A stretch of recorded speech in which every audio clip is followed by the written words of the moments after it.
guys, it's Soda here. Welcome back to another video. I actually haven't made a video on betta fish in quite a while, but today I'm going to be talking about 5 common mistakes that betta fish owners make. Betta fish are definitely some of the most popular fish people have as pets. It's definitely becoming pretty common for people to have them. But there's a lot of common mistakes that I feel like a lot of new people make when first getting betta fish. So I'm just here to talk about those mistakes, and hopefully I can help you from stopping making those mistakes when getting your betta fish. There is a lot to learn when it comes to fish keeping. It's not as easy as a lot of people think it is.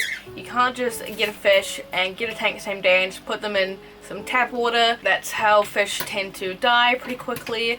People don't realize that there's a lot that goes into it, which is why I would recommend that you do a lot of research beforehand. There's even more information out there that I probably won't talk about in this video, so it's always important to do a lot of your own research. So for number 1, which I think is the most important step when it comes to keeping any fish or a fully aquatic animal, which is cycling your fish tank. I feel like I say this in every video talking about fish or aquatic animals, but it really is the most important step in my opinion, and something that a lot of new people in the hobby don't realize is a thing that you need to do. So I've talked about it quite a bit, and it's something that you really need to do your own research on, and I'm not going to go into detail on cycling in this video because it would take me a long time, and there's so many videos you can watch out there about cycling. I just feel like there's no need for me to make one as well, because there's just so much good information out there by other people. There's plenty of YouTube videos talking about cycling. I can leave some in the link in the description if you're interested. So if you don't know what cycling a fish tank is, basically before you can get a fish, you need to get a tank, and your tank has to go through the nitrogen cycle. Basically, the nitrogen cycle is building up beneficial bacteria in your aquarium. Cycling a tank is basically converting ammonia, which you will get in your tank. Ammonia is just a natural thing that happens with fish waste, fish food, etc. But that ammonia needs to be converted into nitrite and nitrate, and it needs to be broken down, because if it's not broken down, ammonia can kill your fish, and is usually how a lot of fish die, because people don't realize that by putting a fish into this new aquarium that isn't cycled, a lot of ammonia is going to occur because you haven't cycled your tank, so there's nothing to break down that ammonia, and it's just going to kill your fish. So you have to realize that you can't get a fish straight away. You have to be really patient with cycling a fish tank, because it can take a long time sometimes. If you can't be patient enough to go through that, then you probably should not get a fish because it's really important that you go through the right steps to provide your fish with the best quality water. Water quality is just so important for your fish's health. But like I said, there's more to learn about cycling, and you should definitely do your own research on that. And then for number 2 is tank size, which is probably the second most important thing next to cycling a fish tank. So unfortunately, there's a very common misconception that bettas can live happily in these tiny little tanks that are 1 gallon, sometimes even less. And unfortunately, a lot of pet stores promote that betta fish can live happily in these tiny, horrible little fish tanks that can't even fit filters and heaters in them. And a lot of people like to use the excuse that naturally betta fish live in puddles in like Thailand and stuff, and I don't know where people get this from. I just feel like people have legit just made this up, because this isn't true. Naturally in the wild, betta fish live in large rice paddocks. I don't think people realize how big these are. People seem to think that they're little puddles.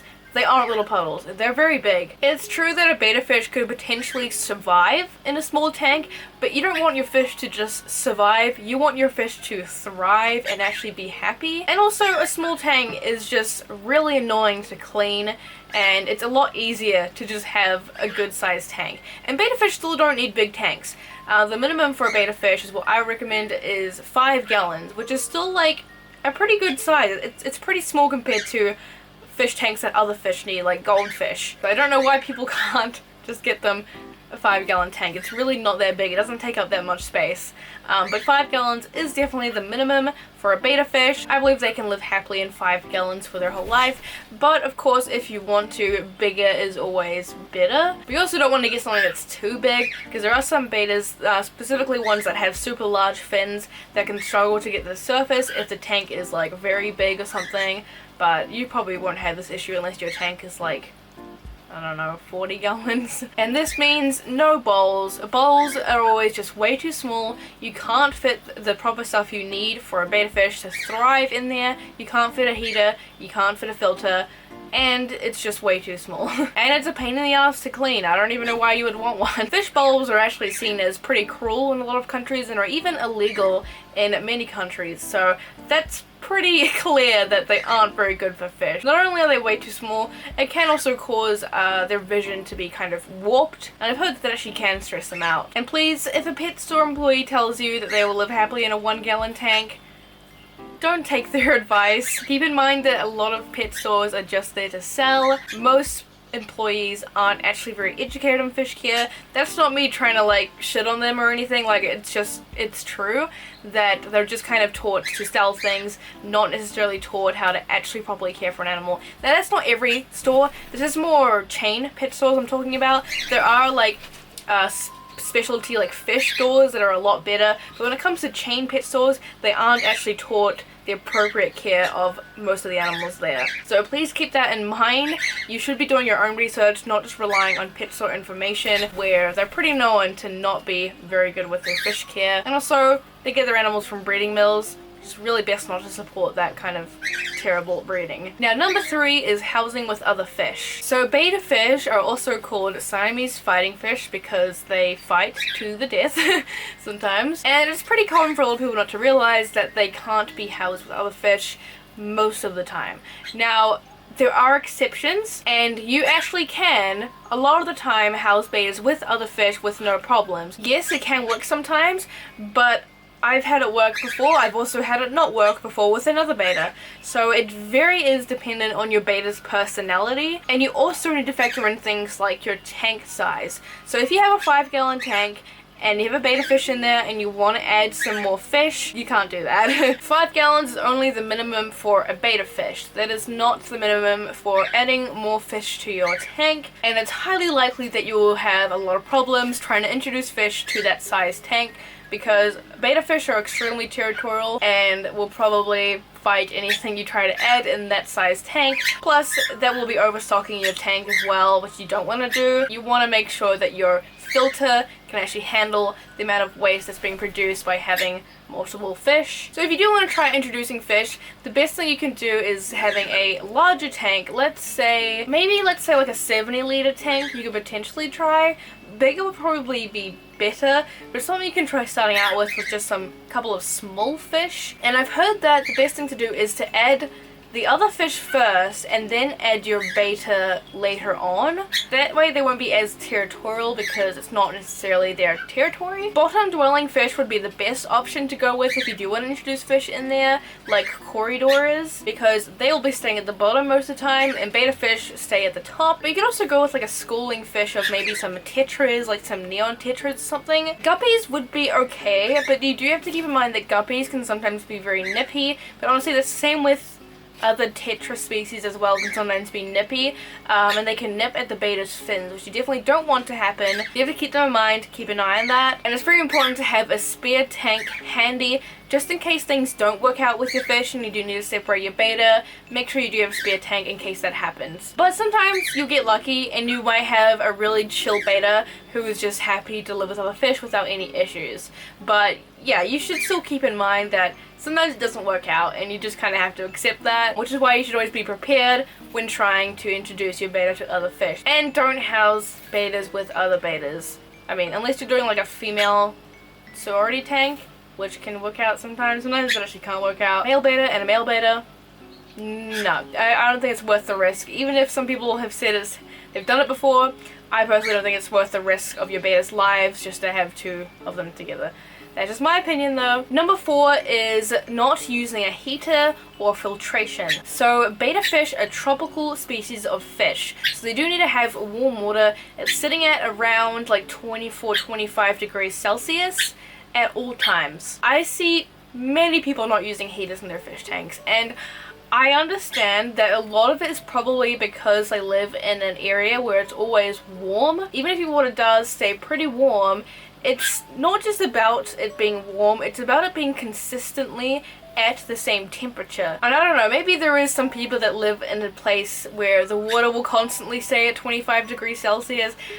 I don't know, maybe that is a thing, but I'm gonna assume that most of us don't live in an area where it's not gonna be consistently the same temperature all the time. Because say if the temperature dropped one night and you have no heater, you could lose your fish due to that sudden temperature drop, and they can be very sensitive to temperatures fluctuating. If your temperature is fluctuating or constantly getting too cold, they can get sick very easily, and you definitely don't want that to happen. You can get aquarium heaters at pretty much every pet store.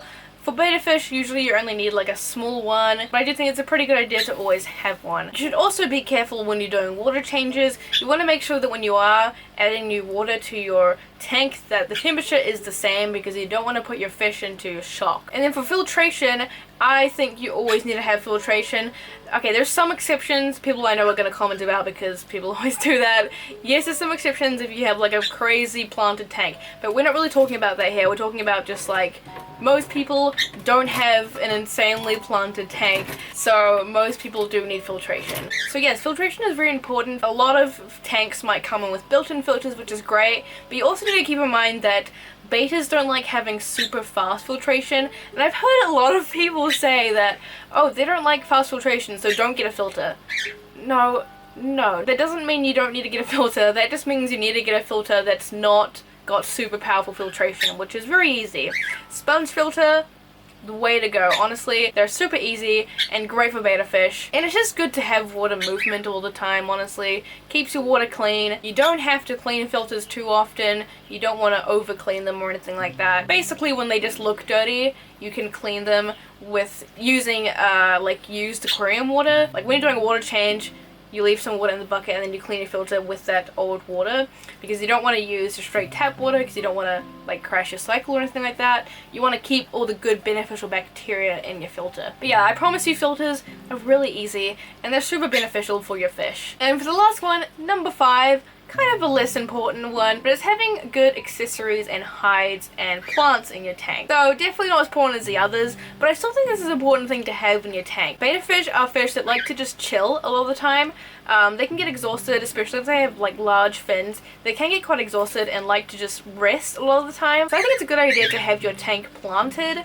I mean, you don't have to have live plants, but I think it's really beneficial for your tank, and it just looks way nicer in my opinion. And plants aren't as hard as you might think. You can get some really easy plants that are just like super easy to take care of. You don't even need to do anything. You just plant them in your tank and they'll be fine. Java fern's a great option. Java moss as well. And betta fish love chilling on them. It's a good idea to get a plant that has very big leaves and kind of close to the surface, because they often like to rest and sleep on them, which is just really cute. That's why people use those little betta fish plastic hammock things, which are also a good idea, but you can also just use live plants for that too. And I think having caves is also a good idea. Just some like little nice safe caves in there. If you really want to, you can use fake plants. Just make sure you do stay away from anything that's like super rough and like spiky, because you don't want to tear your betta fish's fins. So you want some smooth and like silky fake plants. And also, like, adding plants into your tank is just so much fun. You can make your tank look super natural if you want to, and always looks good. Yeah, that is 5 common betta fish care mistakes for mainly for beginners, but everyone makes mistakes at some point. It's okay to make mistakes. It's important that you just learn from them. So hopefully this video could help you if you're planning on getting a betta soon, or if you just got one recently. If there's anything you'd like me to make a video on next, feel free to suggest anything in the comments. If you have any questions or you have any other tips that I missed in this video that you want to share in the comments, feel free to. Thanks for watching, guys. I'll see you in the next video. Bye!